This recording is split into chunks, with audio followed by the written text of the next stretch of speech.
नमस्कार। आज हम बात करने वाले हैं राही मासूम रजा की एक बहुत ही कमाल की कहानी टोपी शुक्ला के बारे में। ये एक ऐसी दोस्ती की कहानी है जो न धर्म को मानती है, न समाज की बनाई किसी दीवार को। ये हमें उस बचपन की याद दिलाती है, उस मासूमियत की जिसे शायद हम सब कहीं पीछे छोड़ आए हैं। और कहानी शुरू होती है एक बहुत ही जरूरी सवाल से। क्या बचपन की दोस्ती सच में मजहब की दीवारें तोड़ सकती है? तो चलिए इसी सवाल को मन में रखकर कहानी में आगे बढ़ते हैं और इसका जवाब ढूंढते हैं। तो सबसे पहले बात करते हैं दोस्ती की। एक ऐसी दोस्ती जो किसी नियम, किसी सरहद को नहीं मानती।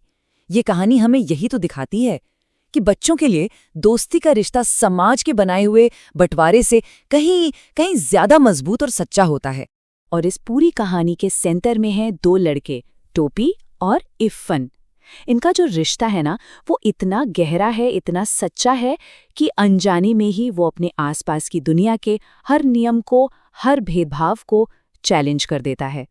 तो चलिए अब जरा और करीब से समझते हैं टोपी और इफ़न के इस अटूट रिश्ते को। आखिर ऐसा क्या था इनकी दोस्ती में जो उसे इतना खास बनाता था, इतना गहरा कि उसे जमाने की कोई परवाह ही नहीं थी। तो देखिए, एक तरफ हैं बलभद्र नारायण शुक्ला, जिन्हें सब प्यार से टोपी बुलाते हैं, जो एक हिंदू परिवार से हैं, और दूसरी तरफ है उनका दोस्त सैयद जरगाम मुर्तजा यानी इफ़न, जो एक मुस्लिम परिवार से था।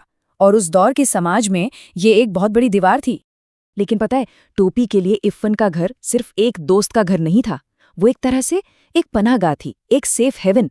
उसे वो अपनापन, वो प्यार वहां मिलता था जो उसे अपने ही घर में कभी महसूस नहीं हुआ।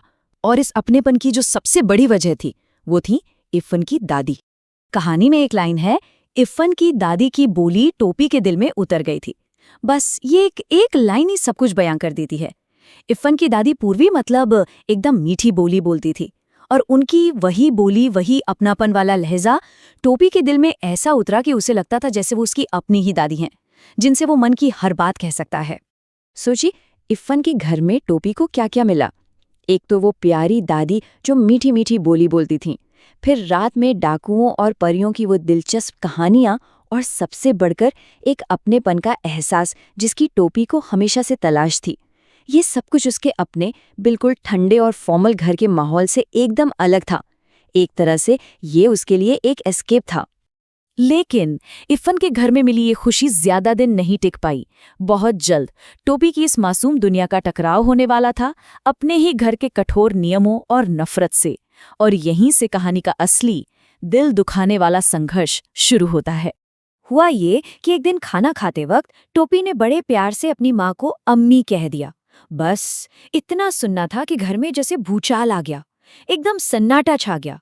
और फिर उसकी माँ ने उसे बहुत बहुत मारा, और वो बेचारा पिटते पिटते बस एक ही सवाल पूछता रहा, क्या अब मैं इफ़न के घर नहीं जाऊंगा? पर जवाब में उसे सिर्फ और मार पड़ती रही। और इस पिटाई के बाद टोपी ने इफ़न से जो कहा, वो सच में दिल तोड़ देता है। उसने बड़ी मासूमियत से पूछा, क्या हम दादी बदल लें? तुम्हारी हमारे घर आ जाएं, हमारी तुम्हारे घर चली जाएं। सोचिए, एक बच्चा कितना बेबस महसूस कर रहा होगा कि वो ऐसा कह रहा है। ये बस उस प्यार और अपनेपन की तलाश थी जो उसे सिर्फ इफ़न की दादी से ही मिली थी। इसके बाद तो जैसे टोपी की जिंदगी में सब कुछ बिखरने लगता है। कहानी एक बहुत ही दुखद मोड़ लेती है। एक के बाद एक ऐसी घटनाएं होती हैं कि उसकी छोटी सी दुनिया पूरी तरह से टूट जाती है, और वो अकेलेपन के एक ऐसे समंदर में डूब जाता है जहां से निकलना नामुमकिन सा लगता है। चलिए देखते हैं कि ये सब कैसे हुआ। सबसे पहले इफ़न की दादी का देहांत हो गया। टोपी के लिए ये ऐसा था जैसे उसके सिर से किसी अपने का साया उठ गया हो। फिर 10 अक्टूबर 1945 को इफ़न के पिता का ट्रांसफ़र हो गया, और इफ़न भी हमेशा के लिए चला गया। टोपी के लिए वो दिन किसी कयामत से कम नहीं था। उसका इकलौता दोस्त, उसकी पूरी दुनिया का जो सेंटर था, वो उससे छिन चुका था। और ये अकेलापन सिर्फ घर तक ही सीमित नहीं था, स्कूल में भी उसका पीछा नहीं छोड़ रहा था। नतीजा ये हुआ कि वो लगातार 2 साल 9th क्लास में फेल हो गया। पहले साल तो घर के कामों की वजह से पढ़ ही नहीं पाया, और दूसरे साल उसे टाइफाइड हो गया।